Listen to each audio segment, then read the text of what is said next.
दोस्तों अगर मैं आपसे कहूं कि ईशान किशन का क्रिकेटिंग करियर अब पूरी तरीके से खत्म हो गया है तो चौंकिएगा नहीं, क्योंकि बीसीसीआई के रवैये से तो ऐसा ही लग रहा है कि शायद अब ईशान किशन का क्रिकेटिंग करियर पूरी तरीके से खत्म हो गया है और शायद अब हम ईशान किशन को दोबारा कोई भी इंटरनेशनल मुकाबला खेलते हुए नहीं देख पाएंगे। क्योंकि जो ईशान किशन साल 2023 तक भारतीय क्रिकेट टीम के रेगुलर मेंबर हुआ करते थे, साल 2024 में हम उन्हें एक भी मैच खेलते हुए नहीं देख पाए और अब हमें ईशान किशन को भारतीय टीम में देखने के लिए तरसना पड़ रहा है। या यूं कहे तो अब शायद हम ईशान किशन को दोबारा भारतीय क्रिकेट टीम में कभी नहीं देख पाएंगे, क्योंकि बीसीसीआई ने जो रवैया ईशान किशन के साथ दिखाया है उससे तो एक बात क्लियर हो गया कि ईशान किशन अब भारतीय टीम के आसपास भी नहीं घूम सकते। क्योंकि बीसीसीआई ने जिस तरीके से साल 2024 में ईशान किशन को साइडलाइन किया है, भाई साहब इसको इग्नोर नहीं किया जा सकता और बीसीसीआई से हमें तो ये बिल्कुल भी उम्मीद नहीं थी कि वो ईशान किशन को इस तरह से इग्नोर करेंगे या फिर उनके साथ ऐसा व्यवहार करेंगे। क्योंकि जिस ईशान किशन के ऊपर बीसीसीआई एक समय पर डिपेंड हो चुकी थी, आज उसी ईशान किशन को हमें देखने के लिए तरसना पड़ रहा है। तो चलिए मैं आपको बताता हूं कि मैंने ऐसा क्यों कहा कि ईशान किशन का अब क्रिकेटिंग करियर खत्म हो गया।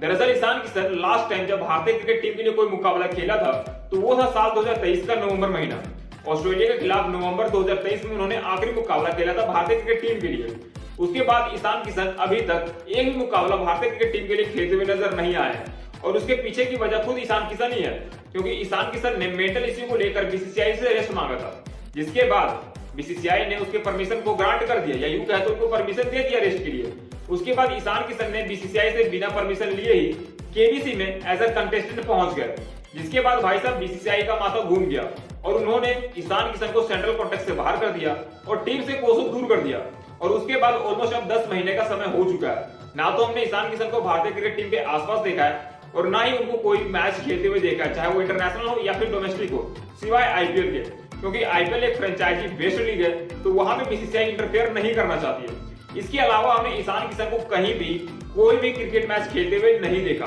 अब एक महीना पहले ही चूंकि बीसीसीआई ने ईशान किशन को एक आखिरी मौका दिया था बुच्ची बाबा लीग में, जहां पे उन्होंने झारखंड को रिप्रेजेंट किया था और बुच्ची बाबा लीग के पहले ही मुकाबले में ईशान किशन ने बेहद ही शानदार पारी खेली। उन्होंने बुच्ची बाबा के पहले ही मुकाबले में 114 रनों की ताबड़तोड़ पारी खेली, जिसके बाद सबको ये उम्मीद हो गया था कि ईशान किशन को हम बेहद ही जल्द भारतीय क्रिकेट टीम में देख पाएंगे, क्योंकि बीसीसीआई ने ही उनको परमिशन दिया था बुच्ची बाबा लीग में खेलने के लिए। लेकिन जब बारी दिलीप ट्रॉफी की आई तो वहां पे हमें ईशान किशन एक बार फिर से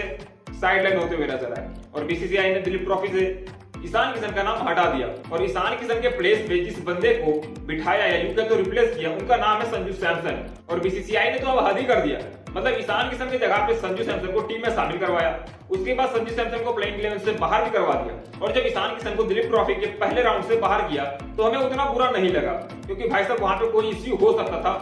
तो इसका कोई गारंटी वारंटी नहीं था। बट बीसीसीआई ने जो अभी किया उसको सुनने के बाद और देखने के बाद एक बात तो कंफर्म हो गया कि अब बीसीसीआई ईशान किशन को भारतीय क्रिकेट टीम के आसपास घूमने भी नहीं देगी। यूं कहे तो अब उनको इग्नोर कर रही है और कोई भी भाव अब वो ईशान किशन को नहीं दे रही है। क्योंकि जब बांग्लादेश सीरीज के लिए भारतीय क्रिकेट टीम का अनाउंसमेंट हुआ तो उसमें 5-6 खिलाड़ी ऐसे थे जो कि दिलीप ट्रॉफी खेल रहे थे। अब उनकी जगह पे बीसीसीआई ने नए खिलाड़ियों को शामिल करा, लेकिन उस लिस्ट में भी ईशान किशन का नाम नहीं था। अब भाई साहब इससे क्या प्रूफ होता है कि बीसीसीआई ईशान किशन को या तो टीम में देखना नहीं चाहती है या फिर अब उनको भारतीय क्रिकेट टीम से बेहद ही दूर करना चाहती है या यूं कह दो इग्नोर करना चाहती है। क्योंकि अगर बीसीसीआई के मन में ऐसा कुछ नहीं होता तो शायद आज हम ईशान किशन को दिलीप ट्रॉफी में खेलते हुए देख पाते। और दिलीप ट्रॉफी को छोड़िए, ईशान किशन इस तरह के प्लेयर हैं कि हम उनको भारतीय क्रिकेट टीम के स्क्वाड में भी देख सकते हैं, लेकिन बीसीसीआई ने उनके साथ ऐसा क्यों करा अब तक किसी को पता नहीं चला है। और अगर ईशान किशन खुद